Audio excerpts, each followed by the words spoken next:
को पूरा करने के लिए।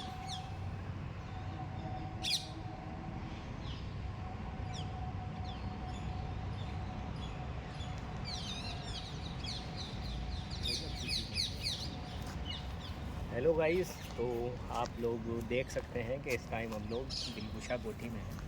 दिलकुशा कोठी भी रेजिडेंसी की तरह अंग्रेज़ों के ज़माने में ही ये बनाई गई और 1857 के युद्ध में इसका भी एक अहम योगदान रहा है। तो दिलकुशा कोठी असल में ये भी ऑफिसर्स की रहने की रिहाइश की जगह थी और जिधर भी देखें आपको उसको पूरा रहने के लिए लायक ही बनाया गया था। ऊंची ऊंची बिल्डिंग इस बात की उदाहरण है कि इसमें अंग्रेज़ अफसर रहते थे और यहीं से युद्ध को लीड भी किया जा रहा था। ये दूसरी वो कोठी है रेजिडेंसी के बाद जिसकी बहुत इम्पोर्टेंस है और आज हम इसके इतिहास के बारे में थोड़ा जानने की कोशिश करेंगे। हाँ, तो जैसे कि आप देख सकते हैं इस दिलकुशा कोठी को नवाब सादत अली खान ने 1797 से 1814 ईस्वी में अपने आप बनवाया और नवाब के मित्र ब्रिटिश रेजिडेंस गोर हौसले ने इसका प्रोरूप तैयार किया था, इसको डिज़ाइन दी थी और ये इंग्लैंड स्थित सीटन डेलवेल हॉल की छाप मिलती है, यानी उसकी एक कॉपी है जो इंग्लैंड में है। और यहाँ पर पहुँचने के लिए भव्य सीढ़ियाँ निर्मित की गई थी। कालांतर में नवाब नासिरुद्दीन हैदर ने अपनी रुचि के अनुरूप इस महल में परिवर्तन किए और इसके उत्तर पूर्वी दिशा में एक अन्य भव्य कोठी के भुवनेश्वर है, उसके चित्र हमें मिलते हैं। और 1857 के प्रथम स्वतंत्रता संग्राम में इसकी बहुत भूमिका थी। ब्रिटिश फौजों ने इस कोठी पर कब्जा कर लिया था और जैसे कि इसमें लिखा हुआ है, जब कब्जा कर लिया उसके बाद British major general sir Henry Havelock तेजी से पीड़ित होने के बाद 24 नवंबर 1857 को अपनी अंतिम सांसें इसी कोठी में ली थी, जिसका नाम दिलकुशा कोठी है। अभी हम अंदर चल के इसका और भव्य रूप देखेंगे कि अंदर क्या क्या चीज़ें हैं इसमें। और अब हम चलते हैं।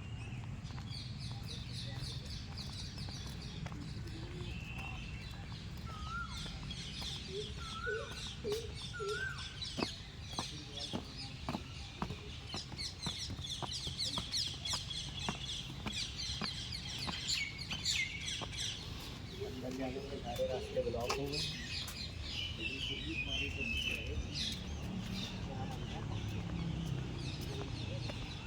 किधर से ये समझ नहीं आ रहा है, ये किधर से, क्योंकि सारे रास्ते लॉक कर दिए गए हैं। वैसे भी ये कोठी बहुत प्राचीन है और इसका अपना एक इतिहास है। 1857 के संग्राम के दौरान ये एक मुख्य केंद्र था, जैसे कि रेजिडेंसी एक मुख्य केंद्र था, उसके बाद दूसरा यही एक केंद्र था।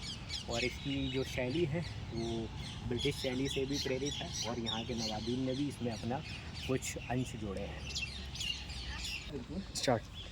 तो जैसे कि आप देख सकते हैं कि मैंने बताया कि सर हेनरी को जब पेचिश से वो पीड़ित हुए और उनकी मृत्यु ऐसी कोठी में हुई, तो ये उनकी कब्रें हैं और उसी के साथ ये दूसरी कब्र भी किसी न किसी की है। असल में वो ईसाई धर्म को फॉलो करते थे, तो ये आपको क्रॉस भी उनकी कब्र पे दिख जाएगा।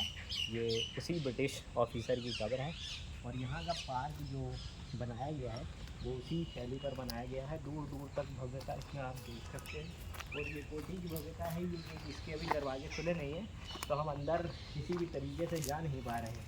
अगर कोई रास्ता मिलता है अंदर जाने का तो हम ज़रूर कोशिश करें कि अंदर जाएं।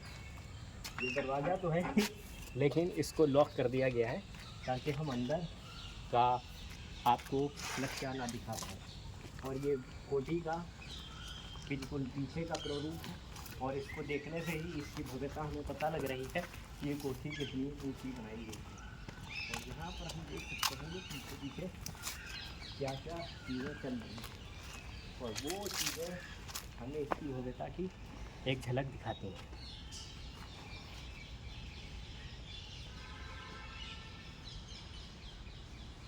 अरे इधर भी कोई जाने का रास्ता नहीं, रोक दो रोक दो।